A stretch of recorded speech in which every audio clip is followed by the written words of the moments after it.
way. The relationship may further deteriorate to one of the hostility and defensiveness. The fight or flight response creates verbal battle, slam doors, refusal to talk, emotional withdrawal, and self-pity. It may end up in a cold war at home sustained only by children, social pressure, or image protection. Or it may end up in open warfare in the courts, where bitter ego-destroying legal battle can be carried on for years as people endlessly confess the sin of the former spouse.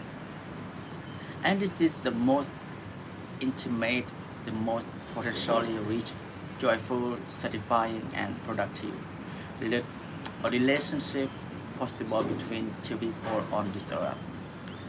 The P/PC lighthouse is that we can either break ourselves against it or we can use it as a guiding light. Our most constant relationship, like marriage, require our most constant deposits. With continuing expectations, all deposits evaporate. If you suddenly run into an old high school friend you haven't seen for years, you can pick up right where you left off, because the earlier deposits are still there, but your account with the people you interact with on a regular basis require more constant investment. There are sometimes an automatic withdrawal in your daily interactions or in their perceptions of you that you don't even know about.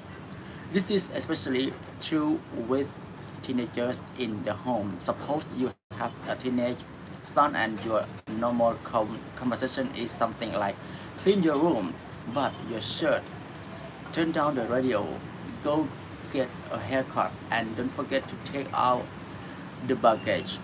Over a period of time, the withdrawals far exceed the deposit now. Oh, thank you.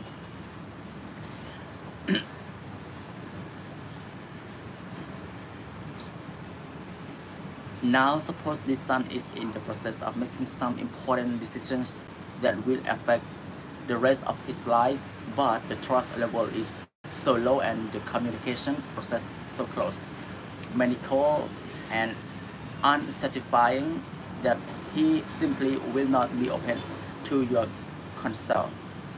You may have the wisdom and the knowledge to have him, but because your account is so overdrawn, he will end up making his decisions from a short-range emotional perspective, which may well result in many negative long-range consequences.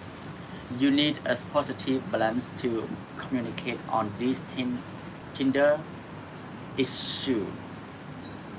What do you do?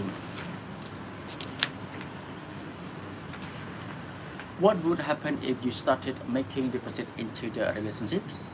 Maybe the opportunity comes up to do him a little kindness, to bring home a magazine on skateboarding if that's his interest, or just to walk up to him when he's working on a project and offer to help. Perhaps you could invite him to go to a movie with you or take him out for some ice cream. Probably the most important deposit you could make would be just to listen without judging or preaching or reading your own autobiography into what he's saying. Just listen and seek to understand. Let him feel your concern for him, your acceptance of him as a person. He may not respond at first. He may even be suspicious. What's that up to know? What technique is mom trying on me this time? But as those genius deposits keep coming, they begin to add up. That overdrawn balance is shrinking.